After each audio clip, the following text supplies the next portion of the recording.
Bom dia, boa tarde, boa noite, lideranças do Brasil. Podcast Bastidor da Vitória, entrando no ar, hoje com uma convidada muito especial.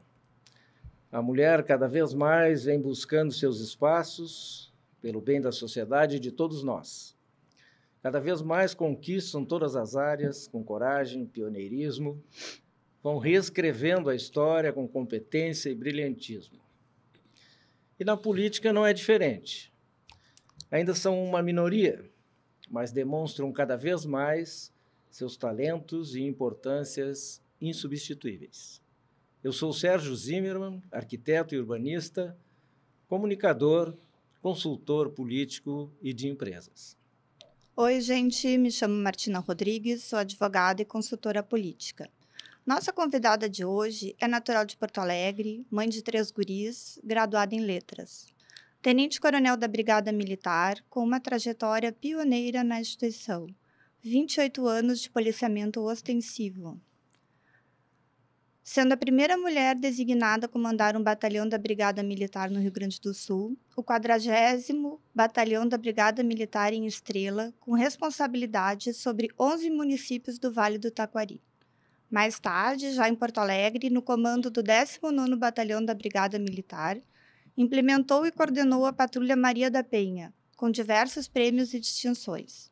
Hoje é vereadora em Porto Alegre. Bem-vinda ao nosso programa, vereadora Comandante Nádia. É um prazer estar aqui contigo, Martina, com o querido Zimmermann, meu conhecido de anos, né, Zimmermann? A gente só fica melhor, né, Zimmermann? A gente vai passando o tempo, a gente vai ficando igual vinho, né?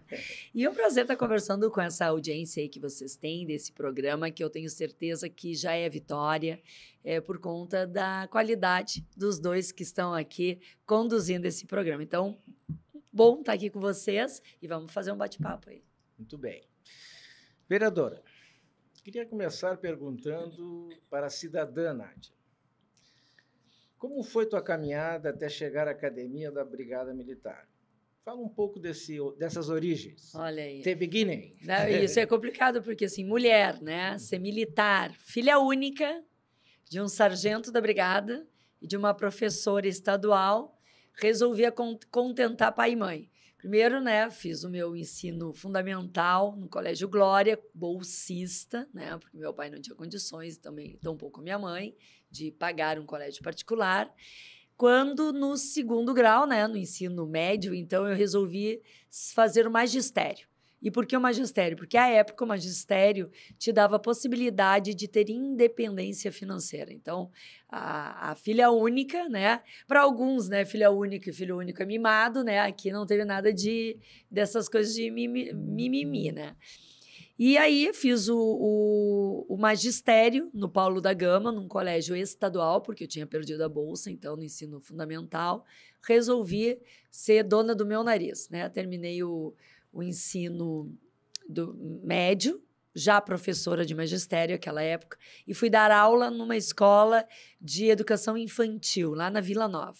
E, concomitantemente, passei no vestibular para letras, sou professora de língua portuguesa, e dando aula e fazendo a faculdade.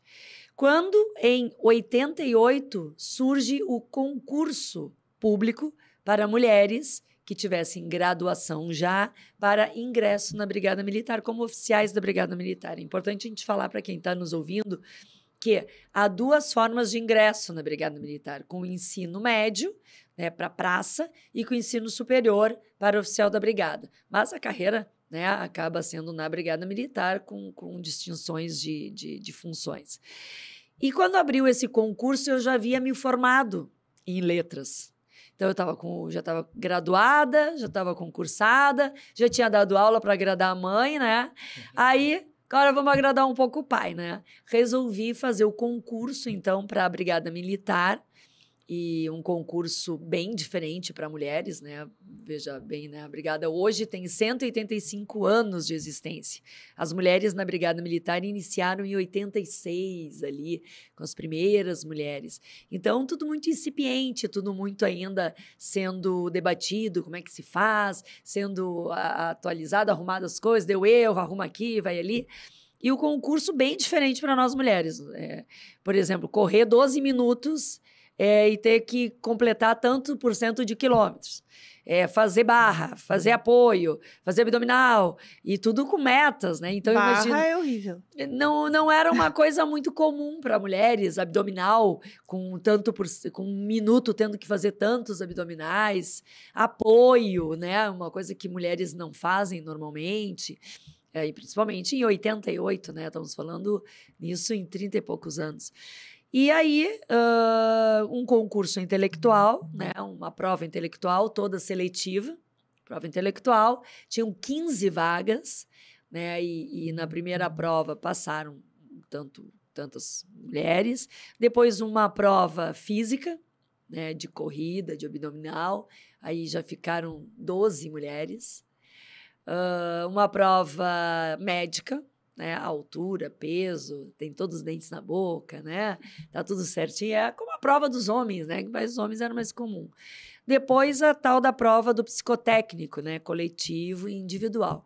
Das 15 vagas, 12 restaram e a gente foi, então, ingressou na Academia de Polícia Militar com mais 300 alunos, homens e 12 mulheres, para descortinar um novo mundo aí. E que eu vou te dizer, Zimmermann, muito tranquilo, a partir do momento que a pessoa, e aqui eu não falo se é homem ou mulher, tem um foco, tem uma meta, deseja mesmo chegar lá, a gente supera os obstáculos. E foram todos superados, graças a Deus. Tive uma carreira brilhante na Brigada Militar, fiz muitos amigos, ajudei muita gente, né? Naquele olhar da proteção da Brigada Militar, da repressão ao crime. E realmente eu digo hoje para os jovens, quem não conhece a Brigada Militar, conheça. Tenha também no seu cardápio, no seu menu de profissões que podem ser alcançadas a Brigada Militar, pois é uma carreira muito interessante que te proporciona subidas, né? Tu vai galgando degraus, né? Conforme os teus estudos, conforme a antiguidade, e tu faz o bem para as pessoas. E como é que era, assim, tu no comando? Comando?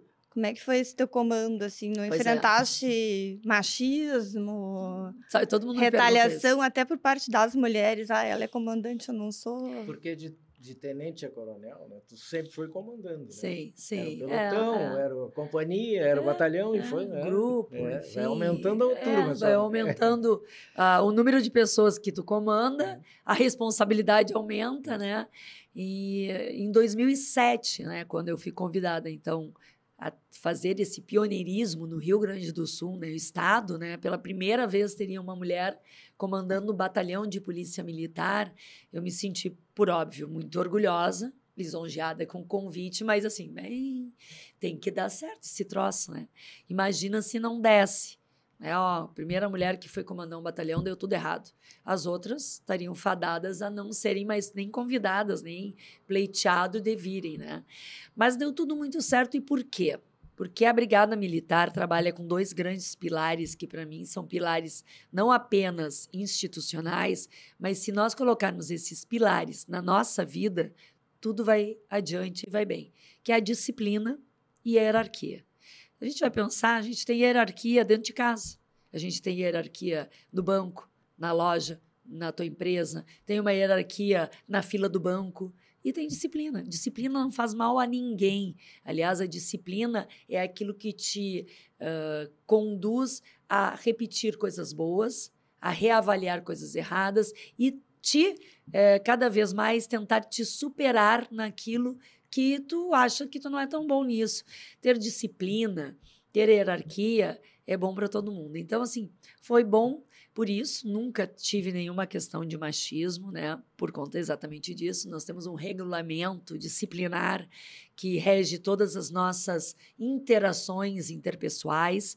Ali, a comandante não era uma mulher, era uma pessoa capacitada, com conhecimento, que já tinha trilhado uma caminhada na Brigada Militar com êxito, com muitas boas exemplos e com muitas coisas que deram certo. Então, ali no momento, não era a mulher Nádia, era a comandante realmente, era a tenente-coronel Nádia, que estava ali com a função de coordenar, de comandar, de fazer com que um grupo de pessoas fardadas também, meus colegas de farda, meus irmãos de fardas, pudessem seguir numa linha, né? O comandante nada mais é do que um líder. Segue o líder que tu vai bem. Comandante, a sociedade te concedeu muitos prêmios, distinções, principalmente pela Patrulha Maria da Penha, né? Conta um pouco dessa experiência que transcendeu o Estado aí através do Brasil aí. Como é que é isso? Sabe que essa semana ainda eu estava conversando com a secretária estadual de Política para as Mulheres do Amapá. E ela implementou agora a Patrulha Maria da Penha a partir da expertise que ela pegou aqui no Rio Grande do Sul. Em 2015, nós tivemos uma reunião com vários vereadores, né? E teve uma organização e a pauta era a questão da violência doméstica. E ela teve um contato comigo, entreguei o meu livro para ela, enfim, e quis o destino que esse ano ela fosse secretária estadual de Política para as Mulheres, implementou a Patrulha Maria da Penha no estado do Amapá e pediu exatamente para saber isso, como foi o começo, né? A gente sabe que toda relação que tem alguma questão de submissão, de subjugação, de opressão, é uma relação que não está cuidando da questão dos direitos primordiais das pessoas, os direitos humanos, os direitos aqueles que alguma turminha aí, né, que não é do meu campo ideológico político, tá? Bandidolatria. Que quer fazer que é o coitadismo. Não tem nada disso, né? A gente sabe que os direitos humanos é para as pessoas do bem. O direito de tu ter uma casa, de ter uma família, direito de tu ir e vir, de ter a tua liberdade de expressão, de ter teu emprego, ter oportunidades, enfim, de viver sem ser torturado, de viver sem apanhar, sem ser vítima, sem sofrer nada desse tipo. E a Patrulha Maria da Penha veio como uma forma de policiamento comunitário criado por mim lá em Estrela, no batalhão, em 2016, e implementado aqui na capital como Patrulha Maria da Penha em 2012, outubro de 2012. Inclusive, ano passado, fizemos 10 anos da Patrulha Maria da Penha, cheio de bons exemplos, de mulheres resgatadas, de nenhuma mulher morta, graças a Deus, das protegidas. Como surgiu a ideia? Como comandante de batalhão, eu acabei sendo mais legitimada ainda pela farda a entender que nos 11 municípios que eu comandava, tinham mulheres que eram vítimas de violência, tinham a medida protetiva de urgência, que é o afastamento do agressor do lar, o afastamento do agressor da sua vítima, morrendo. Ou seja, essas mulheres tinham um papel assinado pelo juiz, com toda a legalidade que ele tem, mas não estava surtindo efeito, porque o agressor, potencializado de raiva, da sua fúria, ia lá e matava a mulher. Aquele papel, né, não era um colete à prova de balas, não parava enforcamento, não parava facada, e essas mulheres morriam. E aí eu disse para os meus comandantes de companhia, e ali que eu tinha, e de batalhões, que nós tínhamos que fazer alguma coisa nesse nicho. E que nós teríamos que fiscalizar o que estava acontecendo com aquela mulher que denunciou. E lá no interior eu chamei isso de Operação Família em Paz. Porque a gente sabe que uma família desestruturada faz com que a gente tenha exatamente filhos desestruturados, que outras contravenções possam vir, outros tipos de crimes saiam dali daquela família. E para que a gente não tivesse um retrabalho, sempre, todo o tempo, cuidando da mesma Mariazinha que denunciava o João, voltava para casa, o João batia, de novo denunciava. Então, era um retrabalho o tempo todo para a mesma mulher que não tinha, naquele trâmite todo, uma solução para o seu caso. Eu disse, quer saber, nós vamos fazer uma fiscalização, Operação Família em Paz, que era ir na casa das mulheres e ver como elas estavam. No interior, isso é maravilhoso, né? Porque todo mundo se conhecia. E aí começou o disque, disse, mas a patrulha está indo ali, então a vizinha ali apanhou do marido, e a outra, mas eu também apanho, então vamos... E aí começou a surtir um efeito muito bom. porque o agressor começou a ficar intimidado, com vergonha. Tipo aquele, né? Antigamente a minha avó passava dizia... o camburão, botava e levava. Vai dentro do camburão, vai embora. Minha avó dizia que antigamente tinha aquele que fazia a cobrança, né? Das dívidas. E toda a comunidade sabia. Chegava o cara ali, né? Batendo, aquele ali tá devendo, né? Tá no Serasa. E ali começou a surtir um efeito muito bom. Aquelas mulheres não estavam mais morrendo. E eu fui convidada à época para, então, repetir o ineditismo. Eu era comandante no interior, mas ser a primeira mulher a comandar um batalhão na capital. E eu aceitei. O comandante-geral, à época, o coronel Fábio Duarte, me convidou para vir para a capital e com mais uma missão, além de repetir duplamente o ineditismo, comandando agora um batalhão em Porto Alegre, colocar a tal Operação Família em Paz em Porto Alegre. E eu disse, olha, Operação Família em Paz não vai dar certo porque no interior deu certo, porque é outra forma, o interior tem uma forma de agir diferente, passa um carro diferente na rua, já ligam para a brigada, deu um grito maior na casa do vizinho, já estão ligando para a brigada aqui em Porto Alegre, pode dar um tiro no meio da rua, ninguém chama nada, né? Isso que eu digo, falta vizinhança solidária. E a brigada precisa essa parceria. Não vou me meter, né? Ninguém quer se meter. E eu disse, não, aqui não vai dar certo a Operação Família em Paz, aqui nós vamos fazer uma patrulha, algo muito mais efetivo, mais ágil, mais rápido. E aí surgiu a ideia da Patrulha Maria da Penha, que foi inaugurada com 6 patrulhas aqui em Porto Alegre. O segundo município que eu consegui implementar foi Canoas, e assim sucessivamente. Hoje são 184 municípios já com a Patrulha Maria da Penha, já com 10 anos. O que a patrulha faz? A patrulha são homens e mulheres fardados, brigadianos, que foram capacitados para conhecer um pouco mais da violência doméstica. A violência doméstica é algo muito complexo. Eu digo que a Patrulha Maria da Penha defende a família, não defende só a mulher. Defende os filhos dessa relação doentia que acabam muitas vezes sendo também torturados, acabam sendo também fisicamente machucados, psicologicamente, alguns abusados sexualmente, crianças, adolescentes. Quando não termina num crime, né? E acaba virando uma bola de neve que ninguém mais segura. Então, a patrulha começou a fazer a proteção a essa família. Fazendo o quê? Indo na casa das mulheres que tinham a medida protetiva, batendo na porta e dizendo, e aí, dona Maria, como é que tá? Seu João tranquilizou com a medida? Tá vindo, não tá? Dona Maria, tá tranquilo, beleza. A patrulha anota ali. Aí ela vai na casa ali da dona Luísa. E a dona Luísa, seu Lucas, olha, passou aqui em casa 3 vezes. Já me mandou aqui um recado no WhatsApp que isso não vai ficar por isso mesmo, que eu sou uma vagabunda, que não sei o quê.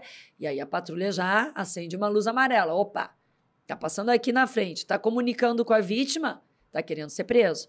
E a patrulha faz esse papel de fiscalizar, e mais do que isso, da eficiência, da eficácia, deu a eficácia para a Lei Maria da Penha, 11.340. E foi muito bom, porque já no primeiro ano de atuação da patrulha, 40 agressores foram presos. E por que foi bom isso? Porque é a educação, né? Todos os 40 homens que foram presos e que tentaram se aproximar da vítima, mesmo com a devida ordem legal de não se aproximar, eles foram presos por desobediência. E todos eles diziam assim, mas então bater em mulher é crime mesmo. Porque não acreditavam. E aí a gente reforçava. Bater em mulher é crime, bater em homem é crime, bater em pessoa com deficiência é crime, bater em pet é crime, bater em idoso é crime. Não tem que bater em ninguém, né? Isso é uma violência, está ali no caput do Código Penal, né? Então, deu muito certo, como tu dissesse, levou muitos prêmios. Nós fomos, acho que o maior prêmio foi o prêmio Washington, um prêmio que o Banco Interamericano de Desenvolvimento deu para a Patrulha Maria da Penha, por entender que era uma ferramenta e que é uma ferramenta que realmente combate a violência intrafamiliar. Ou a patrulha foi indicada para ser modelo em todos os estados do Brasil. Eu fui palestrante em Nova York, em Quito, no Equador, em próprio Washington, falando para o povo, né? Falando para juízes, falando para promotores, sobre a importância de nós termos uma polícia fortalecida e com um olhar cuidadoso também para com as famílias. Que se a gente não cuidar da família, dali pode sair coisas bem piores. E foi assim que surgiu a política na tua vida ou outro motivo? A política surgiu de indignação. A Patrulha Maria da Penha foi por constatação e para proteção das mulheres e da família, né? Sim. A política surgiu por indignação. Tu veja, né? Eu sou tenente-coronel da Brigada Militar, eu tenho a minha arma. Eu me defendo a minha família, a minha propriedade. Enfim, meu marido é coronel da Brigada Militar, também tem a sua arma. E nós temos 3 filhos, 3 meninos, né? O Matheus com 24, hoje o Thiago com 18 e o Arthur com 14. E quando o Matheus, o mais velho, tinha 16 anos, no centro da cidade, próximo ao mercado público, ele estava esperando um ônibus, naquelas paradas que vocês imaginam que são lotadas, e ele teve um assalto à mão armada. Um cara botou uma arma na cabeça dele e pediu o telefone e os tênis. E a gente sabe que os assaltantes, muitas vezes, né, estão sob efeito de drogas, então qualquer reflexo, mais eles puxam o gatilho. Não são habilitados para usar arma, nenhum faz um curso, nenhum sabe como usar a arma, né? Tem a questão da adrenalina, a tensão ali do momento, o querer estar no anonimato. Então, eu dei graças a Deus que levaram só o celular e o tênis. E que ninguém fez nada.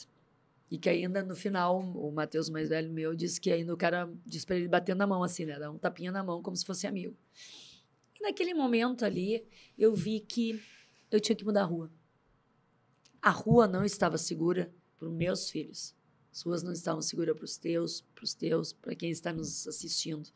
E que mudança das ruas não adiantava apenas polícia fardada na rua. Não adiantava só leis, não adiantava só Polícia Civil, Brigada Militar, mas que as leis deveriam ser mudadas.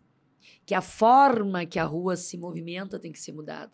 Que as oportunidades devem ser para todos. E que muitas coisas deveriam ser mudadas naquele momento ali que caiu a minha ficha. E indignada eu estava ao abrir jornais, escutar a rádio, ver uma televisão e ver o momento em 2015, e que muitas vezes não termina, né, ainda, de corrupção, de crimes de colarinho branco, de pessoas que deveriam estar protegendo a nação através dos seu mandato parlamentar e estavam roubando dinheiro, estavam furtando, era mala de dinheiro, era cueca de dinheiro, era um acordo, era portas trancadas para fazer acordos nojentos, e que isso não era o certo. E ali eu decidi, eu vou entrar para a política, porque só tem uma forma de mudar a rua, é com a política. E quando as pessoas me dizem, eu não gosto de política, vou dizer para ti aí que está nos olhando, não me diz isso, porque a política muda a tua vida.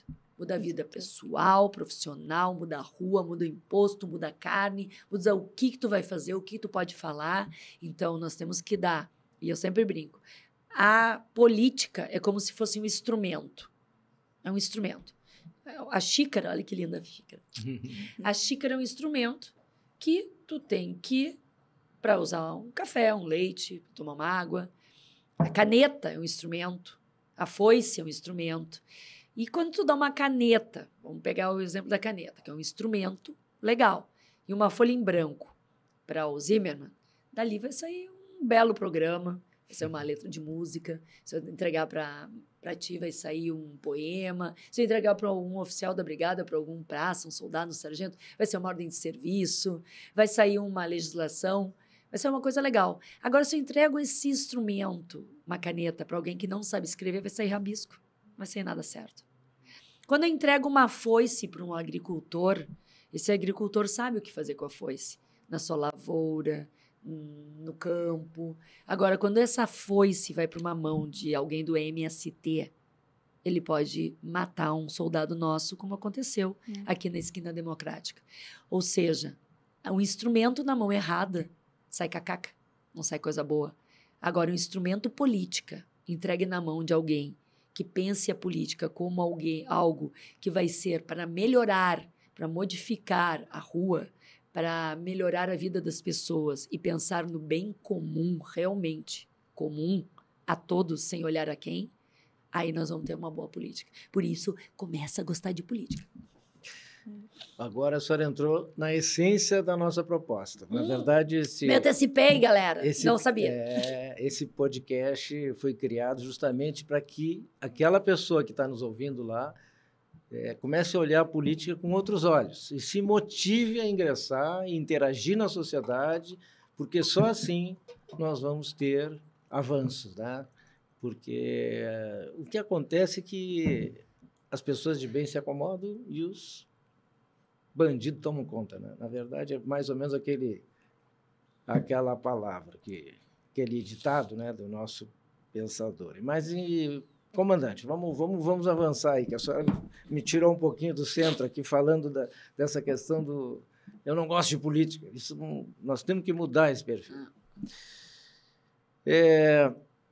Como a quarta mais votada vereadora de Porto Alegre, com 11.172 votos em segundo mandato, suplente de deputada estadual e praticamente eleita deputada, o que te fez concorrer ao Senado e por que da renúncia? Olha que legal, né? Eu digo, ninguém é candidato de si mesmo. Não adianta eu dizer assim, eu quero ser candidata a síndica do meu prédio, se o prédio não quiser. Tu tem que ter voto, tu tem que ter pessoas que queiram te reforçar e dizer, olha, é isso que eu quero. E a Nádia queria, sim, concorrer a deputada estadual. Uma campanha menos difícil. Né? Campanha política sempre é difícil. Em todos os níveis, para todo mundo, né? Seja no interior, seja na capital, seja para vereador, para deputado estadual, federal, senador, presidente, governador, prefeito. Sempre uma campanha difícil. Porque, primeiro, as pessoas não gostam de política. Segundo, tu não consegue abranger todas as pessoas. Como as pessoas não gostam de política, as pessoas não se interam sobre política. E o pior, as pessoas só pensam em política quando tem que votar. E quase sempre na semana da votação. Na semana, se for, tá bom, tá? Mas um dia antes da votação. Isso é péssimo. Não, eles nunca acessam os sites oficiais da Câmara de Vereadores, de deputados, para ver os projetos de lei do seu candidato. E depois que eu votei numa pessoa, eu não acompanho essa pessoa para saber se essa pessoa exatamente fez o que eu esperava que ela fizesse, porque eu dei um cheque em branco para ela falar por mim. E as pessoas não fazem isso. Então, quando começarmos a fazer isso, vai melhorar. Dito isso, né, como ninguém é candidato de si mesmo, o partido onde eu estou, Progressistas, é o número 11, entendeu por bem que nós teríamos que ter um candidato ao Senado, porque o Partido Progressista foi o primeiro, e eu diria, o mais puro, o mais convicto, o mais que tem pedigree, vamos dizer assim, que tem pedigree de ser um partido de direita. Desde sempre. Ele vem da Arena. Desde sempre, o Progressistas era o partido, e sempre o foi, e sempre é, e ainda continuará, apesar de outros ingressarem no meio dizendo que são de direita. Não. O Progressista sempre foi, na sua história, na sua trajetória, o partido de direita, quando era feio dizer que era de direita. É verdade. E o Partido Progressista entendeu que nós tínhamos que ter um candidato, no caso, uma candidata, que fosse de direita. Né? E ser de direita não significa ser totalmente contra a esquerda, não. Significa que nós temos um olhar de liberalismo, de liberdade econômica, que nós temos um olhar de conservadorismo nos costumes, que nós temos um olhar de progressistas, que a gente quer, sim, que os locais, que as pessoas tenham protagonismo das suas vidas, que a gente não quer que as pessoas fiquem dependendo do Estado para tudo, que o Estado tem que ser mínimo, ele tem que controlar o mínimo as pessoas e que as pessoas têm que ter sua liberdade em primeiro plano, porque senão nós viramos um país ditatorial, como nós vimos por aí, né? Países em que as pessoas estão fugindo, em que as pessoas têm suas propriedades como é que eu vou dizer? Confiscadas pelo Estado, onde as pessoas não podem ter suas armas para se defender, onde as pessoas são bloqueadas na rede, ou os jornalistas são presos porque falam o que pensam. Nós não podemos ser isso, né? Então, e esse é o progressista, que não aceita esse tipo de coisa. o Progressistas reunido entendeu que eu seria. E como uma mulher vinda da Brigada Militar, com valores fortes, com posicionamentos fortes, sem nenhuma atitude titubeante. Eu digo, eu sou muito básica. As pessoas, para me conhecerem, se me disserem assim, a Nádia vai entrar no PT. Quem me conhece vai dizer, jamais. Jamais. Enlouqueceu. Jamais. Não é a Nádia. Eu vi a Nádia na esquina democrática com a bandeira do PSOL. Não é. Mentira. Porque eu sou muito clara nas minhas posições. E eu aceitei porque o partido entendeu e eu entendi também que nós precisávamos movimentar o cenário. Sair do mais do mesmo. Mostrar um Senado que, quando tu olha o Senado, tu vê o quê? Homens de mais idade que estão ali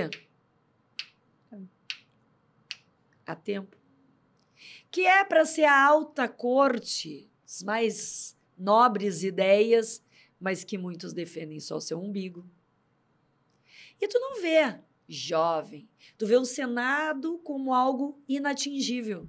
E a minha campanha foi exatamente ao contrário. Se o Senado não vem para a rua, eu vou levar a rua para dentro do Senado.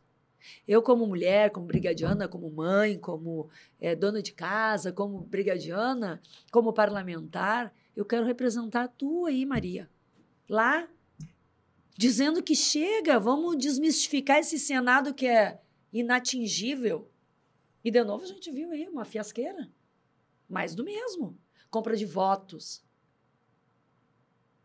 Dinheiro sendo pago. Tem gente que ficou rica ali. Não tem como provar, né? Mas é triste isso. E mudar o Senado significava ter gente nova. Cabeça nova. Outro tipo de interação. Eu venho das ruas. A Brigada Militar está nas ruas. E eu sei a dor das ruas. E o Senado tem que conhecer a dor das pessoas. Eu fui a única candidata ou candidato na história do Rio Grande do Sul. Estou fazendo história, hein? Segunda coisa que eu faço que não existia até então.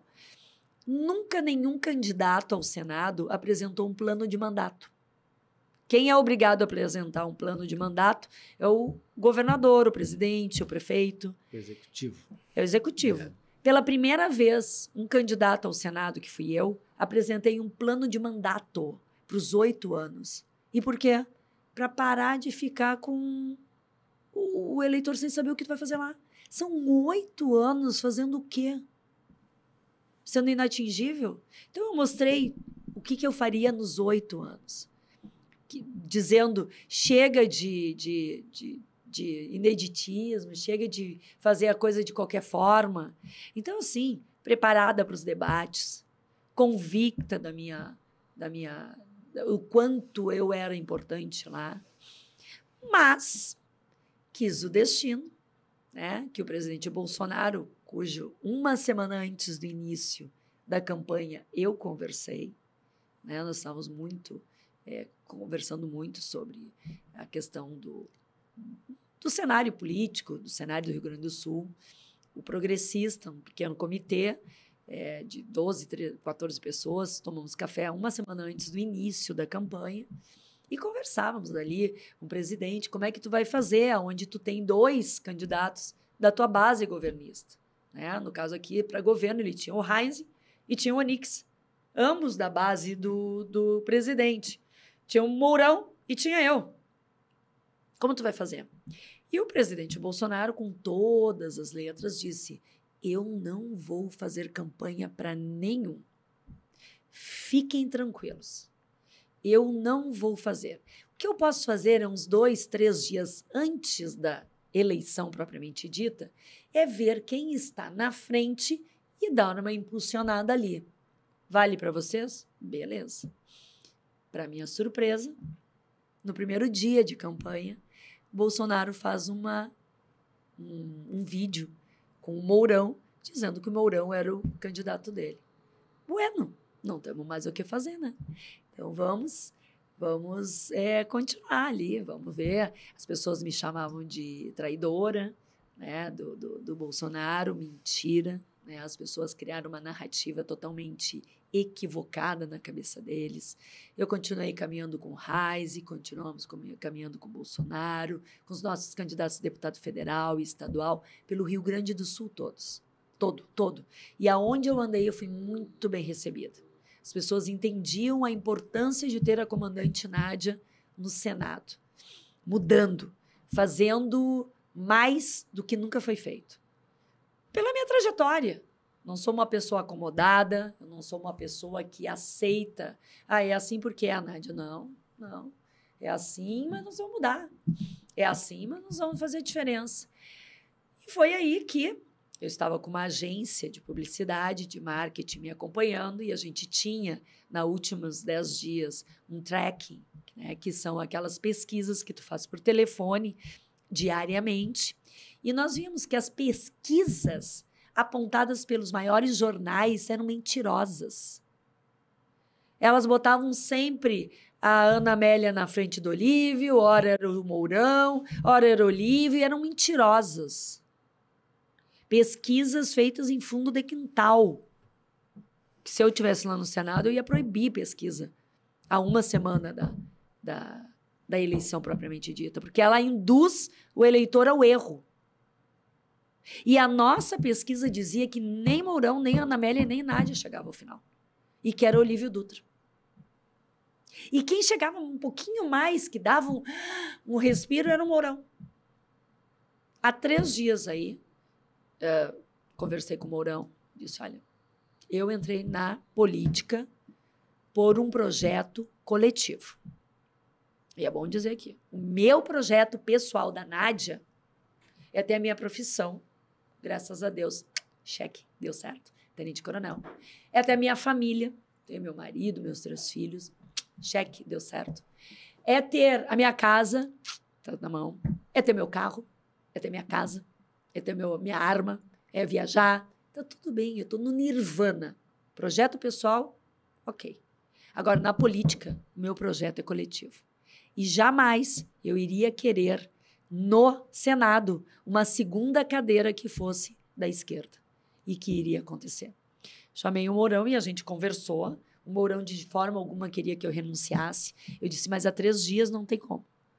Nós vamos ter que usar da mesma imprensa aqueles hipócritas que mentiam. Vamos usá-los para espalhar que agora eu renunciei e eu vou te apoiar. E deu tão certo, que a minha desistência deu a eleição do Mourão, e ele sabe disso, somos amigos, porque senão não daria. E foi por isso a renúncia, para que no projeto coletivo, para que o nosso Rio Grande do Sul não sofresse uma segunda cadeira do PT, que eu renunciei. E eu vou dizer, de toda essa lambança da eleição que aconteceu, eu me sinto vitoriosa. Se eu não tivesse feito essa renúncia, que é um ato de coragem, e que eu não vi nenhum candidato até então renunciar em prol de outro por um bem maior, a seria pior. E como é que ia ser, assim, uma mulher bonita, casada, 3 filhos, tenente-coronel da brigada, que implementou a Maria da Penha? Tu deve ser odiada pela esquerda, pelas feministas, porque falam. E não fazem nada. E não fazem nada. É aquela coisa que eu digo, né? A teoria e a prática tem que casar, né? Eu não consigo conceber uma petista, alguém de esquerda, que usa a bolsa da Louis Vuitton, viaja todo ano para a Europa, mas se diz pelos trabalhadores, né? É incoerente. Né? Para mim, a coisa tem que casar, eu tenho que entender que aquilo realmente é verdadeiro. E não há coerência nenhuma. Aliás, há, sim, uma espécie de cartilha de deixar as pessoas cada vez mais dependentes do Estado, que tudo pode, tudo faz para defender a tua vida.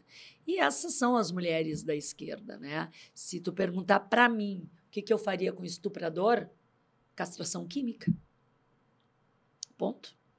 Se tu perguntar para uma esquerdista o que ela faria com o estuprador, ele também foi vítima da violência. ela vai dizer isso. Leva Ela pra não vai falar... Leva para um retiro espiritual. Vai dar pensar. alguma coisa assim. Então, assim, ó, a prática não casa com a teoria. Então, para mim, não serve. Tu tem que ser real todo o tempo, tu tem que falar certo todo o tempo, tu tem que dar o exemplo, né? Que o exemplo arrasta, não basta falar, né? É isso aí. Vamos fazer esse bom combate. E tu agora é uma vereadora consolidada, né? Quais teus projetos futuros, teus voos? Será que teremos uma candidata a prefeita? Não, teremos uma candidata à reeleição a vereadora, querendo ser a mais votada agora, né? Sou a 4ª mais votada de 36 vereadores na capital.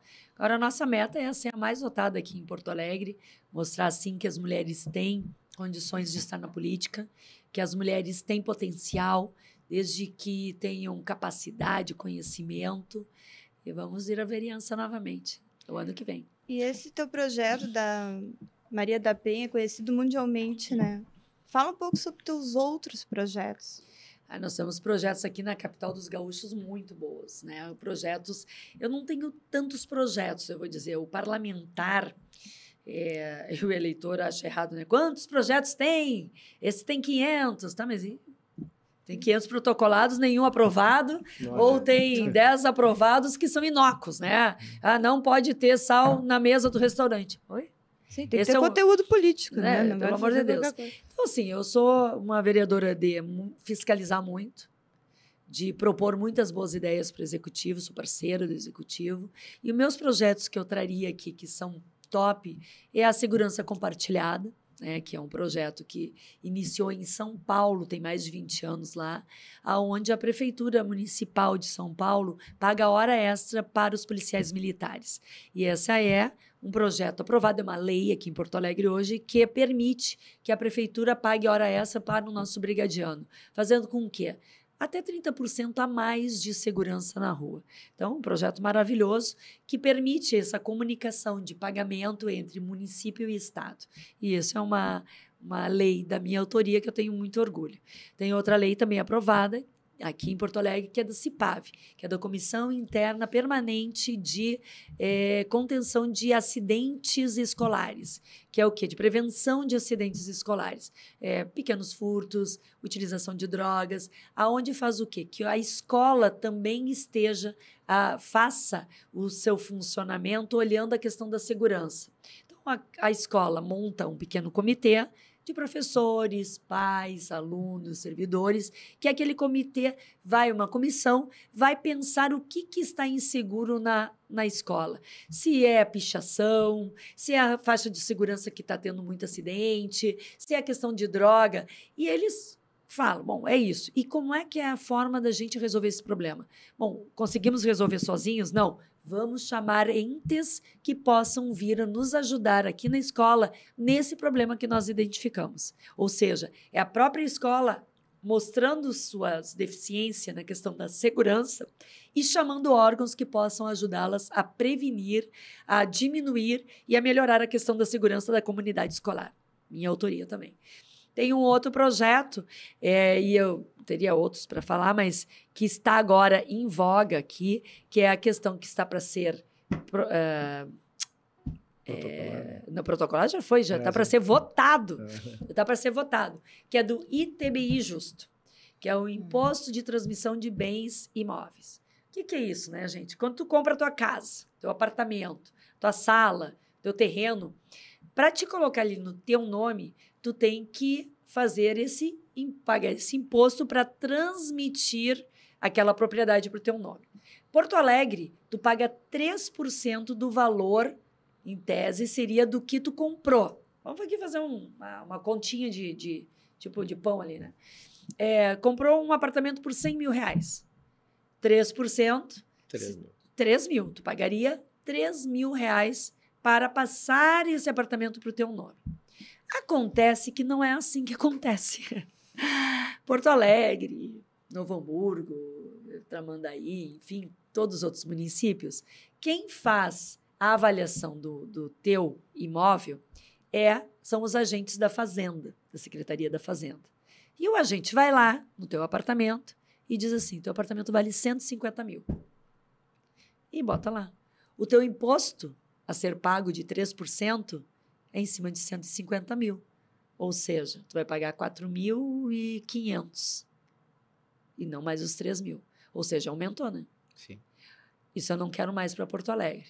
Eu quero que o valor do imposto seja exatamente o de compra e venda, daquele teu 100 mil. E isso vem num diapasão de ajudar CPF, CNPJ, aquele que compra uma sala comercial, aquele que compra um terreno, um apartamento, uma casa, desde o mais pobre até aquele que tem mais dinheiro, mas que é o justo. Ninguém aqui quer tirar o imposto. O imposto deve entrar dentro do bolso do contribuinte, mas deve ser justo, não pode ser fora daquilo. E aí vocês vão me perguntar, tá, mas é aquele malandro, né? Chegou ali a Martina e me perguntou assim, olha, apartamento vale 100, mas vamos fazer um contrato aqui de 50? Pode acontecer. Nós temos de tudo, né, no Brasil. Pode acontecer. Contrato de gaveta ali. Botamos ali o contrato, 50 mil, apresentou na prefeitura, é 50 mil, quero pagar 3% de 50 mil. Bom, mas aí a fazenda está liberada a ver o preço de mercado. Aquele teu apartamento nunca valeria 50 mil.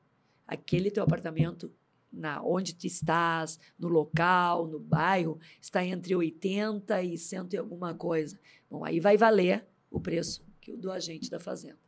E mais uma multinha para aprender a não ser bobo, né? Não queria fazer os outros de bobo. Isso está para ser votado aí, ó. Vai fazer uma grande revolução e vamos ser modelo aí para outros municípios, quiçá para outras capitais. Bem, Nádia, antes de passar a palavra para tuas considerações finais, eu queria agradecer a tua presença, a tua disponibilidade. A gente sabe sempre da correria dos nossos vereadores aí nessa agenda louca aí de tentar suprir todas as necessidades do dia, né? Mas eu queria fazer uma lembrança aqui, porque eu me lembro que alguns anos atrás, alguns colegas teus de farda, preocupados em precisar alguma representação da brigada, criar uma representação da brigada, vieram conversar comigo, meus amigos, né? Vieram conversar comigo e com uma relação, assim, me deram ali 4 coronéis, 3 homens e uma mulher. Aí eu olhei aquilo e disse assim, tia, mas não tem nem o que largar aqui, tia. Com tanta mulher faltando, vocês têm uma coronel da brigada para lançar vereador, mas não tem nem o que discutir, tia. Tá aí caindo de maduro, vão lá e fale com a Nádia. Então tu é culpado também? Eu tenho um pouquinho. Tá, viu? Tem os culpados aí. Os bastidores da vitória. Ele já está nos bastidores. Então eu me lembro que naquela data ali, né? Claro que eu não, vamos dizer, a minha opinião ali, não, dentro de um contexto, não teve o peso da decisória, mas eu tenho a impressão que ajudou a eles a decidir aquela e foi caminhada. assim mesmo, o grupo de brigadianos, da Polícia Civil, da SUSEP, do IGP, entendendo que era importante ter no parlamento alguém que falasse de segurança pública com legitimidade, que não fosse alguém assim, agora eu vou pintar a cor da viatura de branco. Por quê?